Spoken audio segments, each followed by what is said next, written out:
we're in lesson 10, and we'll be on number 4. Let me read these two passages together, because I think it becomes important for us to kind of come into verse 9. Verse 7 says, "Truly the light is sweet, and a pleasant thing it is for the eyes to behold the sun. Yea, if a man live many years," and we talked about this our last class period, "yea, if a man live many years, let him rejoice in them all." Now that's kind of been a theme we've been looking at through the book. Enjoy the fruit of your labor, rejoice in them all. "But let him remember the days of what? Of darkness, for they shall be many." So would you say that's a balanced view of life? Is it a non-Christian way of life, that we only concentrate on the good days and look straight ahead? Is it a godly life to do that? And I think it's godly. But notice what he says, "For they shall be many, and all that cometh is vanity." And this is the underlying passage that we've seen throughout. What makes things vanity? I mean, well, it's empty, there's no substance, but a lot of times because it's fleeing. And we're going to see that with young people's age. It's fleeing by, so there's no substance there to hold on to. So because of vanity, you say, well, I'm just going to look at the good things. Well, what about the bad things? And they come in your experience too. Are they many? Days of darkness, are there many or not? God says there are many. And there are days when you say, I believe in that. Nothing went right today. All those things happen. So there are many. So yes, it's a balanced way of life. But look how much stuff you would just put out of your memory. So I don't think about the bad things, but remember them. And I think that's contrary to how we would think to have mental health. Get past all of that. I can get past all of it, but I can experience it. I can realize, hey, these are bad days, God, and I like the good days. And you get to what lessons can you learn? And I think that's the whole point of making this, because what's happening, those good days are not going to be there long. And then what's your life? You remember both of them, because it's all vanity. You can't make your life be all good days. It will not happen. Especially as we see in chapter 12, you get old. Then you can tell every young whippersnapper, hey, getting old's not for sissies. I've heard that all my life, and realize that's true. It takes a lot of bravery and courage as you get older to deal with the things that come your way. So if we live long enough, what should we do with all of our days? We need to rejoice in those good days and remember. Didn't say you're just a masochist and I'm enjoying those bad days. No, I'm going to remember them and realize there's good, bad days. The race is not to the swift. It's one that keeps on enduring. All we think what life ought to be.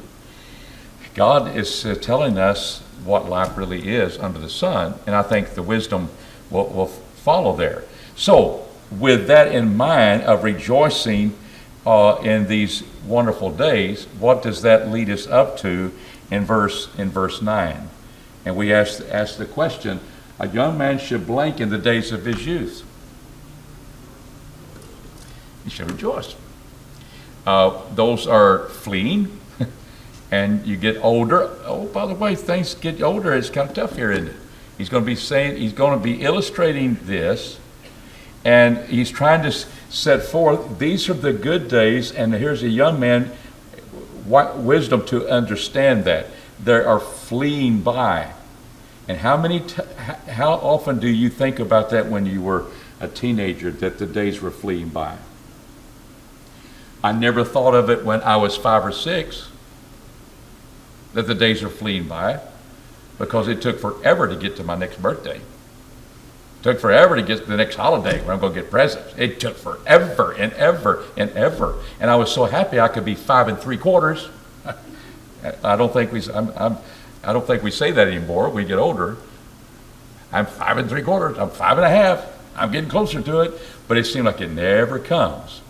Whatever, for what reason, we got all sorts of theories running around. It just kind of, it's something, it moves very quickly. 10 years goes like that to us, doesn't it? And a life that does that. So you rejoice in the days of your youth. They are vanity. They're going to flee by. And I don't think many young people really think like that, because I'll be in my 20s forever. Well, that's not true.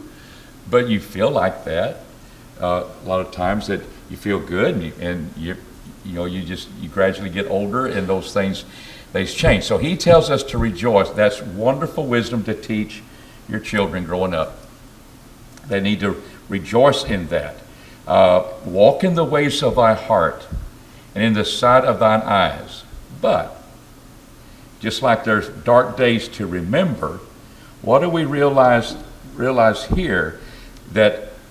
But something is going to happen. You can walk like your heart directs you, and hopefully you're following wisdom, and you won't do bad things. But the point is, our next question: a young man should never be warned of the judgment. True or false? That's right, because he's talking to young men here, and he says, "But know thou that for all these things you go the ways of your heart." Won't you know all of these things, God will bring thee into what? Into judgment, or condemnation of judgment about what the sins that you do commit. So, as we've looked at here from the standpoint, this book was written for all people, but here's for the young people here, is that there have been living life under the sun. Solomon gave us some adult eye openers, I call it. That's just for adults to think about. The judgment, for example. That is what a young person should open their eyes to. And we'll worry about condemnation, judgment. We'll worry about that later when they grow up a little bit. Death. You're going to hide death from your young people? Those are the eye openers. What happens when you die? It's the wise man dies, and the fool dies, and they're forgotten, and somebody that's very foolish gets a hold of the inheritance, and they waste it, and don't worry about that. But death is something they think about, and I would think death and condemnation and judgment is that I don't want to make my children sad. I want to make them wise, and this is part of the wisdom that we observe in God's Word. So, the idea that a young person should never be warned of the judgment is just not true, and neither going to a funeral. There's things to be understood by that. So we're leading up how we are to rejoice in those good days. Here comes the young man, and need to rejoice in those days. But he says in verse 10. I want you to remove sorrow from your heart. Therefore, remove sorrow from thy heart, and do what? Put away evil of thy flesh, for youth and dawn of life are vanity. We're in Ecclesiastes 11, and we're getting ready to go into chapter 12. So we talked about vanity. You have good days, and remember the dark days. Everything's vanity. You're going to have both of those. It's fleeing by. It's not going to be all good, and that's what you can hold on to in life. They'll be bad. It's going to be all bad. We don't concentrate on that. You're rejoicing in the good. Both of them go together. So you're rejoicing in your youth as you grow up into adulthood, and very quickly in this chapter, you're going to find yourself there in old age. And he's trying to paint that picture. You enjoy their youth. You make a lot of mistakes when we're young people. Your brain doesn't quit developing until 25. It's not fully mature. I hope it doesn't quit developing. But at 25, you're not fully making wise things, judgments. And you thought you were 22, 23, you're doing pretty good. Well, you may be doing good. But as you grow older, there's the development that's still taking place, and you're just in your thought process, how you're going to control your emotions, and how you're going to direct your life in a wise way. But the point is, and rejoice in those days. And I wonder, reading today, what has the social media? Our young people are averaging now 5 hours a day in front of a phone, media, and they're finding that young people are depressed. They're in a lot of depression. Well, I don't think God has said you ought to be depressed, but that's what's happening. Because what happens in social media? You get people with different ideas. This is the way it ought to be. You get a following. Taking people down the wrong road of false. You don't measure up to what you think the crowd is, and you just begin to be depressed about your own life. And that's we're exposed to things. Well, people could be telling things about your lives. That's not what life would be. But this book doesn't lie. And the idea we can look at those days and rejoice in them, that's what we want our young people to grow up to. It's a happy time, childhood. And the home being broken up and the home not being what it is, that has a lot to do with things. But when we realize as Christians, then we're going to develop that home atmosphere where they can enjoy those days and grow in wisdom. And it works out real well. But here's a man on his own. You can remove sorrow from your heart. You're going to the judgment. You're going to have to give answer what you've done. But remove sorrow from your heart. And so what do we do? That we stay away from the evil. We're not going to follow that. So put away the evil from thy flesh. And he says, for youth and life are vanity. Youth and life. This is life. So put away lust of the flesh. We see that in the New Testament. We're to remove sorrow because we're going to be punished for our sins. Is that a clear concept of God in the Bible? That there's going to be accountability for our actions. And that's why a lot of people eliminate God, and there's no accountability but me. And that's why understanding, does God really exist, is the important thing for young people to get a hold of. And a lot of them toil with that. I mean, they toil over that. They try to give me some evidence. So as a parent, what evidence do you get that there indeed is a God? In the beginning, God created the heavens and the earth. Well, that's just what you say. What's the evidence for that? So what does Paul bear down on in Romans 1:20? What is the evidence? To the point that we are without excuse. Because we look at the things that are made, we can do that. We can do it with a telescope, we can do it with a microscope. We can see the things around us, we can see all the animal kingdom. We have all sorts of things to look at in creation. And they all bring you to the points of, what's behind that? How come that duck is not the tree that the squirrel is eating nuts from? How come, what happened there? How come that's distinctive? What laws were in place? Who thought that one up? And you just see so many things in a park that says, this is creation. And then I see in the park where you can get under a waterfall. It's all plastic. Who designed that one? Oh, it just there. It kind of evolved a little bit till they had a break line and they just made a little fountain out of it. We know better than that, don't we? We know that's not true. It's designed, and God has designed that. So that's be a good thing to keep in our minds. Well, how can we establish in our children a faith that it's based upon the evidence? Because God says you're without excuse when you realize that there's not a God. A fool said in his heart there is no God. And assertions are made, but assumptions are already there at the beginning of the Bible of God existing. It's assumed that we ought to know that. And that's something we need to pursue with our kids. But responsibility, accountability is what we're looking at when they're young. Question number 8. A young man should remember who in his youth? And you say, I like to remember whom, and that's proper. You're correct. Remember thy Creator in thy youth, not when you get old, but in thy youth. And the reason is, what's the reason? Why do you do that here? What does he say here? Because we can make up all sorts of reasons tonight, but why does he say that here? Do it in your youth, because what's going to happen? The difficult days, they are evil. Again, this idea of evil is understood a lot of times, well, it's something that's harmful and hurts me, not that is inherently evil. Sometimes it is. But right here, tell me what the evil days are. If you just, well, that's when everybody's sinning, and that's what that's what that is. So question number 9, what are the evil days? David? Well, just to summarize, I put when the body is aging, it becomes infirm.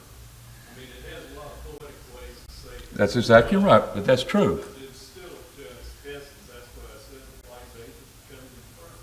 And so what our next step, how's that evil? Because I'm thinking evil is sinful.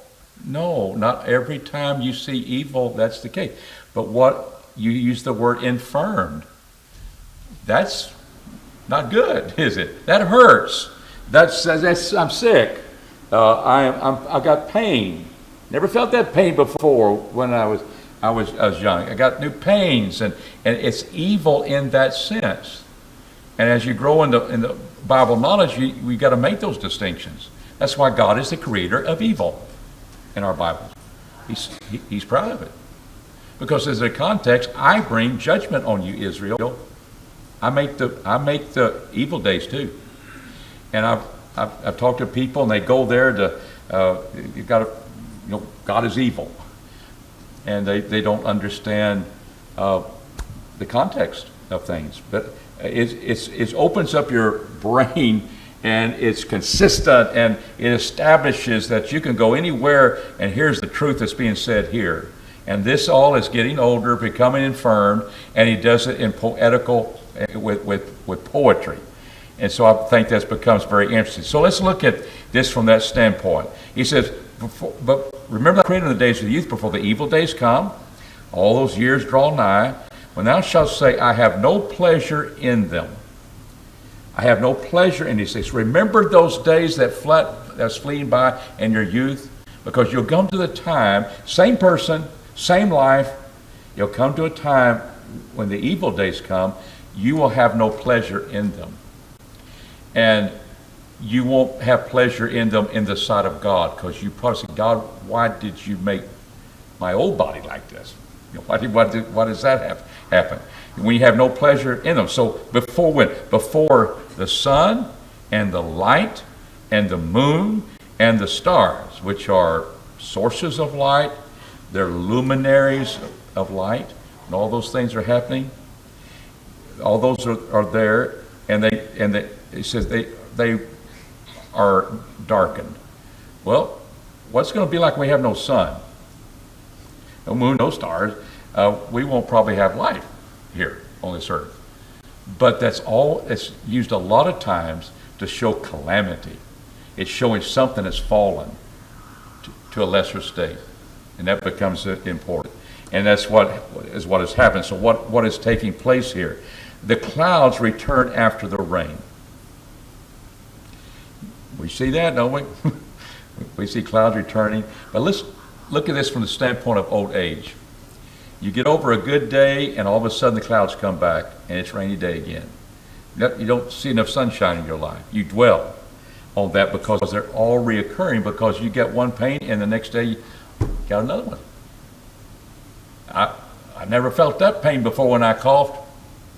We need to go to the doctor because you're not used to that, and you think the clouds are returning after the rain. You have more times where you're saddened because of funerals. You go to more funerals, and your peers are dying, and so forth. In the day when the keepers of the house shall tremble. Keepers are your hands, and they're trembling in old age. The strong men shall bow themselves. The grinders, your teeth, shall cease because they are few. And those that look out the windows shall be darkened. Maybe you don't see as well, but you bring it to a context of death and funerals and so forth. But it be darkened. And in the door shall be shut in the street when the sound of the grinding is low, grinding the mill. You're not going to hear that anymore. Your ears, your eyes, your hands, all of that is not like they used to be. And he said that one shall rise up with the voice of a bird. You don't sleep as soundly as you used to. And hey, if you get 2 or 3 hours sleep, pretty good.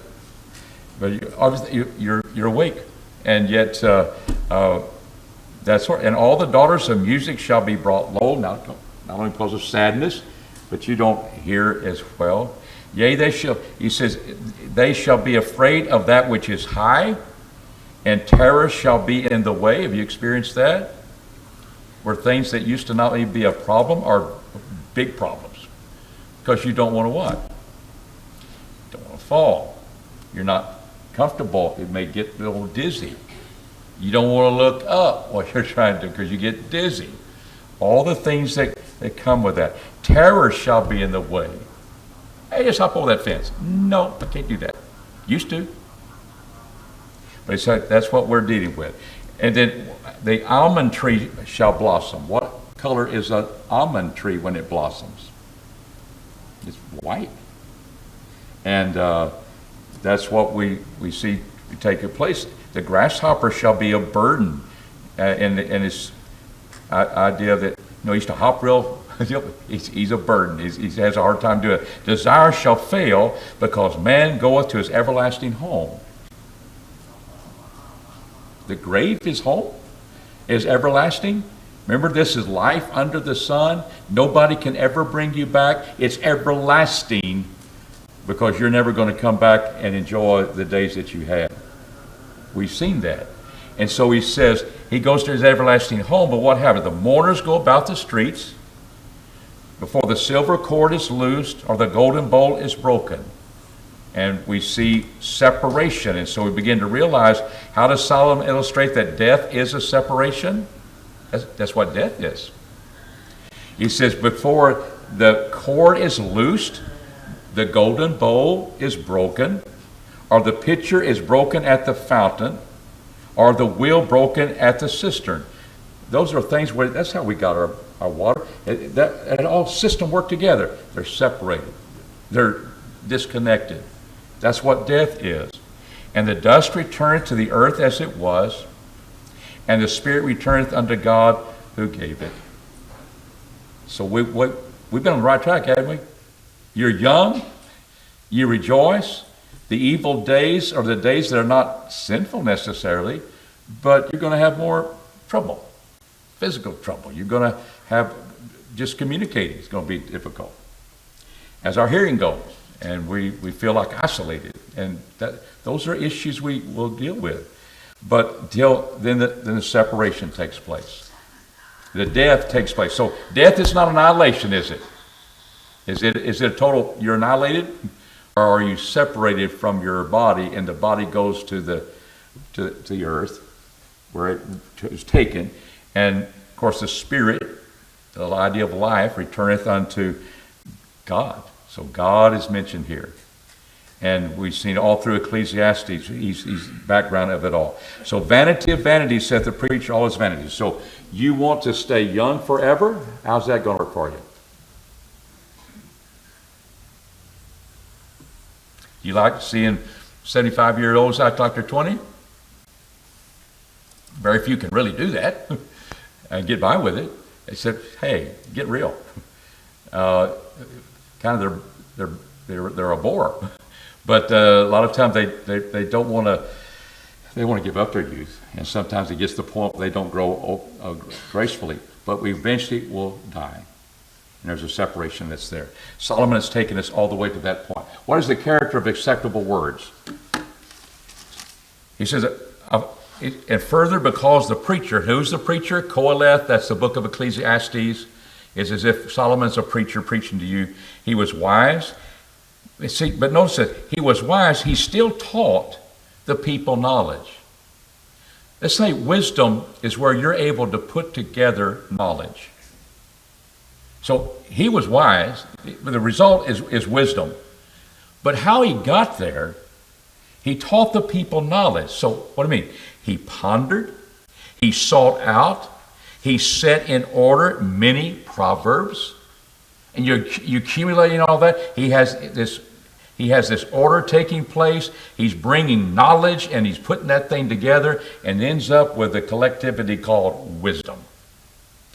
Wisdom is not knowledge, but wisdom is how we apply knowledge effectively. And what the preacher did, he put that all together. The preacher sought to find out acceptable words and that which was what? Written how? So what is the wisest factor that, let me go back to the acceptable word. What are the character acceptable words?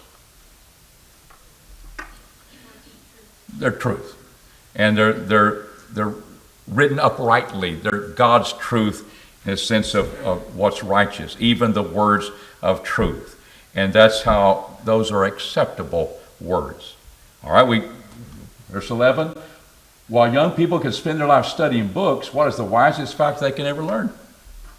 As we come to the end of this book. Let's notice how he puts this together. Verse 11. The words of the wise are as what? What's a gold? It penetrates. And words penetrate the mind. And nails, I can fasten things upon them. Penetration, steadfast, something you can hang your hat on that one. You can do that. Is there like golds and nails? Well fastened are the words of the matters of assemblies, which are given from one shepherd. Masses of people can be shepherded by one. Who is our shepherd? Jesus Christ, isn't it? And he's the one that is the way, the truth, the life. And that he can guide many sheep, many assemblies of men can follow the wisdom from one shepherd. And of course, that's God in this context. And furthermore, my son, be admonished of making many books, there is no end. And much study is the weariness of the flesh. Is that true? And do young people like books that you can hold like this? What's our society and young people, where are their books? In their phone. Or I don't need a library. I've got it here on my disk. That's young people. And that may be good. But you grow up saying, I like holding a book. And I like to turn the pages. And a lot of times societies change. But I don't care what you have. You're going to have a bunch of PDF files or you're going to have a bunch of volumes. But if you got all this knowledge and what has been so successful and what will probably change things, what is artificial intelligence? What makes that so great? They know everything that's been digitized. And they can deliver it in a few seconds. You and I can't do that. And now, is it going to be true or not? So what do we have? We have the book of God. And we see things that it will contradict it and contrast it, but more and more people are going to be able to get that disseminated real quickly. And it'll look wisdom, have a lot of wisdom, but will it have the word of God and teaching of that? That's what we're going to have to battle in our lives. So while that's true, what's wise is know God. Know God. And we've got this big book, 66 books, but it is that which will help us, keeps there for life. So what happens here in question number 12, why is this fact supreme of the idea that we need to come to that one shepherd God? Because he said, this is the end of the matter. Has Solomon all has been heard? Is there anything else you'd like Solomon to talk about? He experienced things that we haven't, but the wisdom is there. All have been heard. What is the end result? What wisdom can we give to our kids in our lives? Fear God, reverence Him, judgment. There's a healthy respect for God. Fear God and keep His commandments. Okay?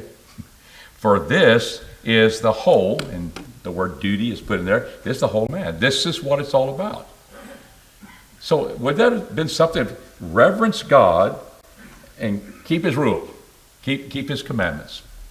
That's probably not what man would think, but this fact is supreme, that we can study all sorts of books, we can fill our minds with all this knowledge, and that doesn't mean it's going to make us wise. I've got an uncle, he spent all his life getting degrees, and he became a professor, and he finds all sorts of ways to ridicule religion, and he's researched years ago he was going to write a book on all the sins of the Catholic Church priest and molesting children. Somebody beat him to it, so he couldn't write that book. But he was always talking, see how bad that is? Well, I don't think that's good either. But he put all religion together, and he knows better. But his mom taught him better, and all of those things that he's just out to make fun, and he continues to do that. And he's not a wise man, and he's not. He thinks he is, and people would think he has all the degrees, but he's very foolish, isn't he? Where's he going one day? Is he going to the judgment? He'll answer for everything he's done, every word he said, and who he's going to answer to? Not the Pope, but Jesus Christ, isn't he? And I think about that. That's a reality that's happening. So it's supreme that we always turn to God.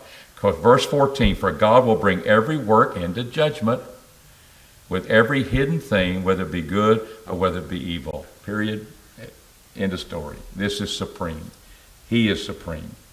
So if you teach your children to reverence God, that will lead to godliness. Train yourself to be godly, Paul says to Timothy, who is training himself, and his children, his mother, being a believer, grandmother, trained him in the Scriptures and brought him up in the Scriptures. There's a sense of putting your minds that we're going to raise you to reverence God and keep his commandments. And that's follow his will. And that's a place where we come. I just think it's a wonderful book. The modernity of it is astounding, that it still applies to us today, that it's full of wisdom, and it deals with everyday life, and it deals with life under the sun. And a lot of false teaching comes from that because we don't recognize it. It's just about life under the sun and realities about that. Helps you make the right choices. Any things you'd like to add to that before we close? Next time we meet on our Wednesday night class, we'll be starting Ezekiel. And that starts with an E, doesn't it? So we did Ecclesiastes, and that's not why I'm doing Ezekiel. But Ezekiel prepares us for a lot of the imagery that we see in the book of Revelation. And we will study that great book, and we'll start on that. So I'll have introductory material, and if you'll just kind of familiarize yourself with that. When did Ezekiel, when did he do his prophecy?